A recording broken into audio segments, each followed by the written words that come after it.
जैसे कल अपन देख रहे थे आपका एनसीईआरटी देखे, तो एनसीईआरटी का जो है आपका जो भी मिशंस है और इसके जो प्रोग्राम है, जहां से 3 बार प्रश्न आ चुका है ये, है ना। आप देखे होंगे, एक बार दीक्षा को पूछा है 2021 में, एक बार निपुण भारत पूछा है, ठीक है, एक बार पूछा है अभी आपका नए मॉडल्स को, न्यू मॉडल्स आप एजुकेशन को, 3 प्रश्न आया है।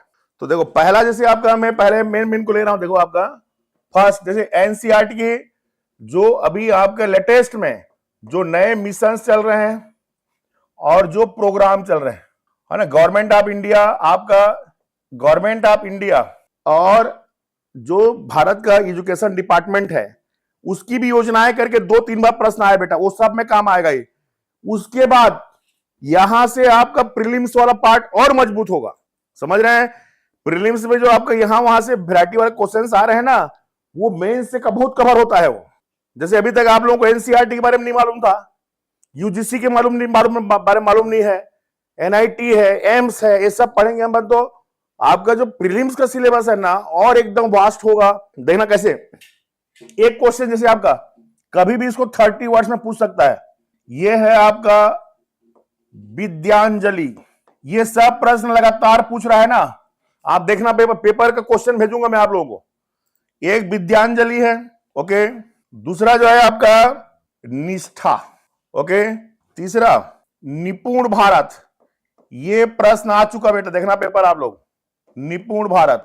चौथा नंबर पे उल्लास, ठीक है। फिर 5वां नंबर जो है आपका पीएम श्री, ये मोस्ट इंपोर्टेंट क्वेश्चन ना, विद्यांजलि, निष्ठा, निपुण भारत, उल्लास, पीएम श्री। ये जो आपका विद्यांजलि है 2016 में शुरू हुआ, निष्ठा जो है 2019 का है, निपुण भारत 2021, उल्लास जो है 2022 और पीएम श्री 2022-23, ओके, ये 5 है। फिर 6वां जैसे है आपका राष्ट्रीय आविष्कार अभियान, ये याद रखना है, ये 2015 का है। क्वेश्चन यही सब पूछ रहा है, देखना बेटा पेपर में आप लोग, लिखा एनसीईआरटी है लेकिन क्वेश्चन ये सब आ रहे हैं, एनसीईआरटी से भी डायरेक्ट प्रश्न आया है, ठीक है। फिर 7वां जो है आपका प्रयास 2025, ये दोनों सेम है करके एक साथ ले रहा हूं इसको, प्रयास 2025। फिर देखिए आपका 8वां जो है ई पाठशाला, ये 2015 में शुरू हुआ था, और 9वां जो है आपका दीक्षा, ये प्रश्न 2 बार आ चुका, दीक्षा कार्यक्रम 2017 का है, ओके। फिर अभी 10वां में देखिए एनईपी, नेशनल जो एजुकेशन पॉलिसी है, न्यू एजुकेशन पॉलिसी 2020, इसके तहत अभी 2026 में 2 नए शिक्षण मॉड्यूल शुरू किया गया है। इनको 30 वर्ड 60 वर्ड ऐसी प्रश्न आ रहा है, ओके। और फिर 11वां जो है आपका एनसीईआरटी डिस्प्यूट्स, विवाद, जो अभी 2026 फरवरी 2026 में हुआ, कल कौशल बोल रहा था, ओके। इनको बेटा मोटा मोटा इनको आपको पता होना चाहिए कि आप 30 वर्ड्स में कम से कम लिख सकें। अब 30 वर्ड्स में लिखने की कैपेसिटी यदि आप में आता है तो 60 वर्ड में लिखा जाएगा, ओके। देखिए बहुत लंबा करने की जरूरत नहीं है बेटा इसको, है ना, एकदम सिंपल वे में आप लोगों को जो है ना चीजों को लेना है। देखो मैं पहले बता रहा हूं आपका विद्यांजलि, देखो तो विद्यांजलि क्या हो सकता है। देखो विद्यांजलि जो योजना है ये प्रारंभ हुआ आपका 2016, और किसकी योजना है भाई, देखो इसमें भारत सरकार बोलने से शिक्षा मंत्रालय हमारा, और शिक्षा मंत्रालय के साथ साथ एनसीईआरटी, ओके। विद्यांजलि का आशय क्या होगा, श्रद्धांजलि बोलते हैं अपन, दीपांजलि बोलते हैं अपन, दोनों हाथ जोड़ करके जब हम अर्पण करते हैं उसी को तो अंजलि बोलते हैं ना। तो जब हम कोई चीज को किसी को भेंट देते हैं उसी को हम बोलते हैं अंजलि करना, मतलब श्रद्धांजलि, है ना। तो विद्यांजलि का आशय ज्ञान को उपहार देना या भेंट देना, ये होता है, ओके, ठीक है। अब देखो विद्यांजलि का भेंट देना, ये भेंट देना माने उपहार देना, ओके, दान देना, शब्दों को समझिए, ऑटोमेटिक समझ में आएगा। अब देखो बेटा, इसमें ये होगा क्या कि हमारा जो आपका शिक्षा व्यवस्था है, इसका देखो, इसमें जो कार्यक्रम है ना, या इसका उद्देश्य ज्यादा लंबा हम नहीं कर सकते, है ना।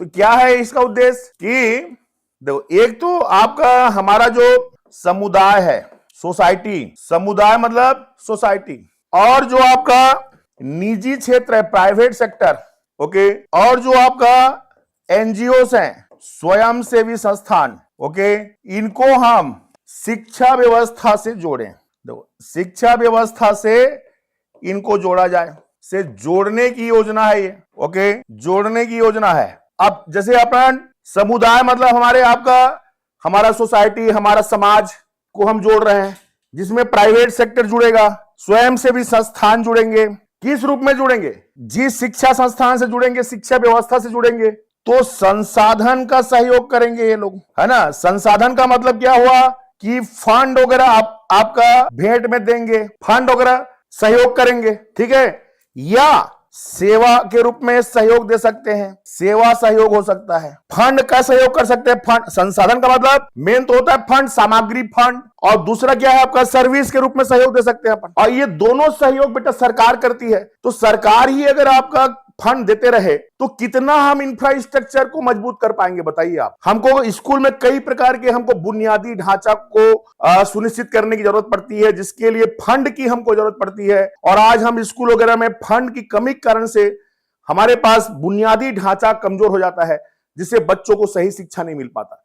तो यदि प्राइवेट सेक्टर, स्वयंसेवी संस्था और अब हमारा समुदाय जो है, अगर अपन एजुकेशन सिस्टम से इनको कोरिलेट कर, इनको जोड़े हम, तो वो हमको फंड उपलब्ध करा सकते हैं, सर्विस के रूप में सहयोग कर सकते हैं। इससे हमारा जो स्कूल का बुनियादी ढांचा है, देखो इंफ्रास्ट्रक्चर, बुनियादी ढांचा का मतलब इंफ्रास्ट्रक्चर क्या होगा आपका, मजबूत होगा, ओके। और इससे शिक्षा में जो है आपका गुणवत्ता लाना और शिक्षा का प्रसार करना और कौशल विकास करने की क्या है ये योजना है। देखो कितनी मस्त महत्वपूर्ण योजना है ना। सामुदायिक, प्राइवेट एंड एनजीओस को स्कूल व्यवस्था से, स्कूल प्रणाली से, शिक्षा व्यवस्था से जोड़ने की योजना है, जिससे हमको संसाधन उपलब्ध हो पाएगा, सेवा मिल पाएगी उनसे, और इससे हमारा स्कूल का बुनियादी ढांचा मजबूत होगा और इसके माध्यम से शिक्षा में गुणवत्ता आएगी और आपका अल्टीमेट आपका कौशल विकास से लेकर के क्वालिटी ओरिएंटेड एजुकेशन हम बच्चों तक पहुंचाने में क्या होंगे आपका सफल। उस योजना को हम क्या बोल रहे हैं, नाम रखा गया है विद्यांजलि। इसके लिए विद्यांजलि एजुकेशन गवर्नमेंट इन ये पोर्टल बनाया गया है और इस पोर्टल के थ्रू जो हमारे स्कूलों में पढ़े हुए पूर्व छात्र हैं, जैसे आप लोग आज बड़े बड़े पदों में जा रहे हैं, आप स्कूल में पढ़े हुए पूर्व स्टूडेंट हैं, आप छात्र हैं, आपको जोड़ा जाएगा।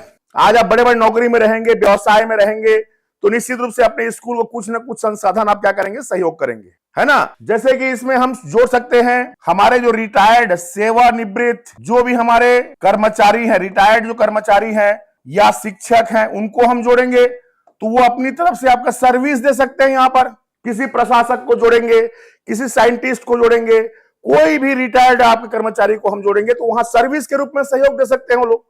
हमारे पूर्व छात्रों को जोड़ेंगे हम, वो भी आपके संसाधन के रूप में सहयोग कर सकते हैं। इसमें हम आपका व्यापारी, व्यवसायियों को, पेशेवरों को जोड़ सकते हैं और इस प्रकार से जोड़ करके जो है आपका स्कूल के शिक्षा में आपका गुणात्मक और मात्रात्मक सुधार लाने की जो योजना है वो है आपका विद्यांजलि योजना। देखिए समझ जाएंगे आप तो बिल्कुल आपको जो है कुछ भी करने की जरूरत नहीं है ना, आप लिख दोगे विद्यांजलि मतलब विद्या में आपका विद्यादान, विद्यादान दूसरे रूप में आप देखोगे तो विद्यादान करने की योजना है। आप किसी भी रूप में कर सकते हैं, आप संसाधन उपलब्ध करा कर सकते हैं, अपनी ओर से कोई सेवा देके कर सकते हैं, अन्य रूपों में सहयोग करके भी हम आपका शिक्षा व्यवस्था में आपका सुधार के लिए अपनी योगदान दे सकते हैं, जिसको हम क्या बोलेंगे आपका विद्यांजलि। कभी नहीं भूलेंगे आप इसको। 2016 में शुरू हुआ है, ओके। कोई दिक्कत? मेरे ख्याल से यार इतना भी आप लिखे रहोगे तो 60 वर्ड तक में आप लिख डालोगे इसको, उससे ऊपर में नहीं आएगा प्रश्न। जैसे सेकंड है आपका निष्ठा, NI, ओके, NIS, THA, ये ऐसा निष्ठा लेना है। SH, ये H को एक्स्ट्रा लेना है, SHTHA निष्ठा। N का मतलब नेशनल, देखो नेशनल। I का मतलब इनिशिएटिव, नेशनल इनिशिएटिव फॉर, रटना नहीं है, नेशनल इनिशिएटिव, राष्ट्रीय पहल। किस चीज के लिए? नेशनल इनिशिएटिव फॉर, है ना, स्कूल में, स्कूल। एच का मतलब हेड्स, हेड्स का मतलब प्रधान पाठक, टी का मतलब टीचर्स, प्रधान पाठक और टीचक, teachers. National initiative for school, schools heads and teachers. फिर एच का मतलब होलिस्टिक एडवांसमेंट। अगर समझ जाएंगे तो आप आगे लिख जाओगे। देखिए क्या है कि आज अगर हमारे शिक्षा के गुणवत्ता में यदि कमी है, शिक्षा यदि अच्छा स्टैंडर्ड का नहीं है, तो सबसे बड़ा कारण है हमारे टीचर लोग। तो कहने का मतलब क्या है कि हमको सबसे पहले हमारे जो आपका हेड मास्टर हैं, वहां से लेके टीचर तक को आपका पहले कैपेबल बनाना पड़ेगा। उनका कैपेसिटी बिल्डिंग करना होगा, उनकी क्षमता विकास करना होगा, उनको ट्रेनिंग देना होगा, तभी जाकर के हम समग्र शिक्षा हासिल कर सकते हैं। और उसके लिए जो योजना चल रहा है उसको नाम दिया गया है आपका निष्ठा।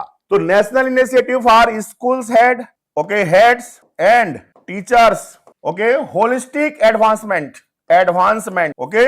ये जो है आपका, इसको लिखना पड़ेगा आपको, हमेशा ना याद रखिएगा, इसको लिखना पड़ेगा। एक लाइन ये रहेगा और इंग्लिश में ही लिखिएगा इसको, ठीक है, क्योंकि ये निष्ठा जो है आपका इससे बना, ये बना है ना, और ये किससे बना? इससे बना है, एब्रिविएशन है ये। तो ये देखो प्रारंभ कब हुआ इसका? 2019 से प्रारंभ हुआ है। ये कार्यक्रम क्या है? ये कार्यक्रम क्या है बोलने से ध्यान रखना, पूरे वर्ल्ड का सबसे बड़ा जो है आपका शिक्षक प्रशिक्षण कार्यक्रम है, शिक्षक प्रशिक्षण कार्यक्रम है, ओके, सबसे बड़ा है विश्व का। इसमें देखो बेटा, इसमें जो है आपका जो दीक्षा योजना पढ़ेंगे अभी हम लोग आगे, दीक्षा जो ऐप बना हुआ है, इस ऐप के माध्यम से, ओके, जितने भी हमारे आपका प्रधान आचार्य हैं, प्रधान पाठक और जो आपका शिक्षक हैं, उनको प्रशिक्षण देना है, प्रशिक्षण देने की योजना है, देना है। इस ऐप के माध्यम से घर बैठे वो लोग शिक्षा प्रशिक्षण ले सकते हैं, और प्रशिक्षण के माध्यम से उनमें टीचर्स में रचनात्मक क्रिएटिविटी, रचनात्मक दृष्टिकोण लाना है। हमारे जो टीचर है ना, जब तक टीचरों में रचनात्मक दृष्टिकोण नहीं है बेटा, तो स्टूडेंट में कहां से आएगा? तो रचनात्मक दृष्टिकोण का विकास करना है, क्रिएटिविटी लाना है टीचर्स में और हेडमास्टर्स में, ओके। साथ ही बाल केंद्रित, देखो स्टूडेंट सेंटर्ड बाल केंद्रित शिक्षा शास्त्र, ओके, को प्रमोट करना है। ये इसकी जो योजना है, और इसके माध्यम से शिक्षा में सुधार, ओके, की योजना का नाम है आपका निष्ठा। सिंपल है, देखो विश्व का सबसे बड़ा शिक्षक प्रशिक्षण कार्यक्रम है। ये जो है दीक्षा ऐप के माध्यम से संचालित होता है। इसके माध्यम से हमको हमारे टीचर्स और जो भी हमारे आपका प्रधान आचार्य हैं, हेडमास्टर्स हैं, उनमें क्रिएटिव आपका अप्रोच डेवलप करना है, और उनमें जो है आपका वो उनका पूरा जो आपका व्यवहार है, उनकी टीचिंग स्टाइल है, सब कुछ स्टूडेंट ओरिएंटेड होना चाहिए। भाई मैं अभी आपको पढ़ा रहा हूं, मैं अपने हिसाब से जिस दिन पढ़ाने लगा तो मैं भी फेल खाऊंगा, आप भी फेल खाओगे। मुझे ध्यान में रखना पड़ेगा भाई कि हम जो अभी चीज की तैयारी कर रहे हैं उसका सिलेबस क्या है, क्वेश्चन कैसे आ रहे हैं और कैसे मुझे उसको प्रस्तुत करना है। जब मैं ये आपका विचार रख करके आपको पढ़ाऊंगा तो इससे आपका क्या होगा? आपका सशक्तिकरण होगा। अब मैं अपने सुविधा से चीजों को पढ़ाने लगा, भाई मैं छत्तीसगढ़ पढ़ाता हूं, छत्तीसगढ़ में मैं आपका एक्सपर्ट हूं मान लो, आप फिर वही छत्तीसगढ़ पढ़ा रहा हूं, तो ये विषय तो आपको कभी मजबूत नहीं हो पाएगा, तो आपका क्या हो जाएगा? लॉस हो जाएगा। तो मुझे पता होना चाहिए कि बच्चों के लिए भी जरूरत की चीज क्या है, तो मुझे वो पहले पढ़ाना है। तो ये आपको क्या करेगा? आपका इंपावर करेगा। इसी को हम बोलते हैं आपका कि बाल केंद्रित शिक्षा शास्त्र को हमको क्या करना है? प्रमोट करना है और रचनात्मक अप्रोच डेवलप करना है, ओके। वो योजना कौन सा है? आपका निष्ठा, ओके। समझ गए? कोई दिक्कत? सब रट थोड़ी रहे हो। देखो एक तो विद्यांजलि हो गया, दूसरा हो गया निष्ठा। चले आगे। देखो अब तीसरा जो पूछा है, निपुण भारत, निपुण भारत, ओके ओके। ये देखो इसको आपका समझना है, ये भी सेम है ना। N for national, national initiative, national initiative for देखो यहां पर P है, U है एंड N है। प्रोफिशिएटी इन रीडिंग, आर शब्द नहीं है, आर शब्द छूट गया है, आर शब्द को नहीं लिया गया है। प्रोफिशिएटी इन रीडिंग विथ, यू का मतलब अंडरस्टैंडिंग एंड एन का मतलब न्यूमेरिसिटी। ओके, न्यूमेरिसिटी का मतलब अंक गणित, अंडरस्टैंडिंग का मतलब समझ और रीडिंग का मतलब लिखना और पढ़ना। ओके, क्या होता है ये योजना जो है आपका, देखिए प्रारंभ हुआ है 2021 में, 2021 में। ये योजना क्या है, हमारे जो प्राथमिक स्तर के बच्चे हैं, ये बच्चे 5 साल पढ़ लेते हैं 5वीं तक, उसके बाद भी पढ़ना नहीं लिखना नहीं जानते हैं, न पढ़ना नहीं जानते हैं, न उनको चीजों की समझ डेवलप नहीं हो पाता और उनको अंक का समझ विकसित नहीं हो पाता। अंक गणित, गिनती को, गुणा भाग को, ओके, ये सब को नहीं समझ पाते। ओके, जो कि बहुत बड़ी समस्या है। यही हमारे आपका आगे की एजुकेशन की सबसे बड़ी समस्या है कि 5वीं क्लास तक पढ़ने के बावजूद भी बच्चा न लिखना, पढ़ना, समझ और अंक गणित की उसके ऊपर आपका मतलब क्या है कि आपका समझ विकसित नहीं हो पाता है। और इसीलिए शुरू हुआ आपका निपुण भारत। हमारे जितने भी आपका शिक्षा शास्त्री हैं, उन्होंने जब इस बात को समझा भी कि हमारे बच्चे आगे जाकर के इतना कमजोर क्यों हो जा रहे हैं, इसलिए हो जा रहे हैं क्योंकि जब आपका बुनियाद ही आपका कमजोर है, आप लिखना नहीं जानते हैं, ना पढ़ना नहीं जानते हैं, ना आपको अंकों की समझ नहीं है, तो आगे जाकर के आप गणित क्या बनाएंगे कि आप कोई भी चीजों को कैसे लिख पाएंगे आप। तो हमारे बच्चों में, प्राथमिक स्तर के बच्चों में लिखने की, पढ़ने की समझ और अंक गणित के प्रति समझ डेवलप करने की जो आपका योजना या मिशन भारत सरकार ने शुरू किया है, उसी को नाम दिया गया है निपुण भारत। इसमें टारगेट है हमारा कि आने वाले 2026 तक बच्चों में होलिस्टिक वे में चल करके लिखना, पढ़ना, समझ और आपका अंक गणित की से उनको इतना फेमिलियर कर दिया जाए कि वो उनका ये जो आपका पार्ट है, बहुत ही अच्छे से आपका ये पार्ट क्या हो, उनका मजबूत हो जाए। और उसी के लिए चलाए जाने वाली योजना को हम बोलते हैं आपका निपुण भारत। कौन सा? फाउंडेशनल लिटरेसी एंड न्यूमरेसी जो आप बोल रही ना, वो इसी योजना को बोलते हैं। ओके, तो देखो बेटा, इसको क्या याद रखना है, एक तो इसका फुल फॉर्म याद रखना है, initiative for proficiency in reading. देखो इसमें रीडिंग आ गई, रीडिंग जो है आपका इसमें एब्सेंट है ना यहां पर, इसमें एक्चुअल में ये आपका PR होना चाहिए था। Reading with understanding and numeracy, है ना, ये लिखना है आपको। नोट्स में सब लिखा है, आप टेंशन मत लीजिए। ओके, प्रारंभ कब हुआ है? 2021 में। और इसका उद्देश्य क्या है? हमको जो है आपका शिक्षा का जो आपका बुनियाद है, आधार है, बुनियाद को सशक्त करना, यह इसका उद्देश्य है। इसके तहत क्या कार्यक्रम रखा गया है कि प्राथमिक स्तर में बच्चों में, देखो बच्चों में यहां पर क्लियर है, पढ़ने की, लिखने की, समझ विकसित करने की और आपका अंक गणित की, अंक शास्त्र की, अंक गणित नहीं करना है, अंक शास्त्र की बेहतर समझ विकसित करना, जिससे कि भावी जो शिक्षा है हमारा, भावी शिक्षा सशक्त हो और उसमें कौशल विकास हो। ये जो योजना है, इसका नाम है आपका निपुण भारत। देखो आप नहीं जानते रहोगे तो बहुत कठिन है, लेकिन अगर एक बार जान गए तो 30 वर्ड्स में लिखना कोई कठिन नहीं है। सही बात है कि नहीं भाई? निपुण, अभी निष्ठा बताया मैं, वो निष्ठा में 2 चीज ध्यान रखना है, heads of school and teachers of school. वो विश्व का सबसे बड़ा शिक्षक प्रशिक्षण कार्यक्रम है और ये बच्चों की जो बुनियादी शिक्षा है उसको मजबूत करने की योजना है। तो बुनियादी शिक्षा की बुनियाद क्या है? उसको लिखना आना चाहिए, पढ़ने आना चाहिए, है ना, उसको समझ होना चाहिए, विकसित हो उसमें, और साथ में क्या होना चाहिए आपका कि अंकों की समझ हो उसको, इतना तो कम से कम हो ही जाना चाहिए। अगर यही नहीं रहेगा बेटा तो हम माध्यमिक स्तर में पहुंच भी जाएंगे तो माध्यमिक स्तर में कैसे पढ़ाई कर पाएंगे, हमें कैसे क्षमता विकसित होगा। और इसी की जो योजना भारत सरकार के द्वारा NCERT के सहयोग से चलाया जा रहा है वो है आपका निपुण भारत। बोल लेंगे, पहला विद्यांजलि, विद्या को उपहार या भेंट या दान में देने की योजना। तो कहने का मतलब उसमें निजी क्षेत्र, स्वयंसेवी क्षेत्र, समुदाय को, कम्युनिटी को, सबको जोड़ने की योजना है। निष्ठा में टीचर और हमारा जो हेडमास्टर है उनको प्रशिक्षित करने की योजना है। निपुण भारत में बच्चों के बुनियादी शिक्षा के लिए बुनियादी आवश्यकता को मजबूत करने की योजना है। ओके, नोट्स आपके पास आएगा, आप उसके लिए निश्चिंत रहिए, समझिए। पहले एक समझ आप में विकसित होना चाहिए। यही तो अभी जो आप समझने की कोशिश कर रहे हैं, यही तो है आपका निपुण भारत। आप भी समझोगे तभी तो कल आप में इसको लिखने का और इसको रिप्रेजेंट करने की क्षमता डेवलप होगा। ओके।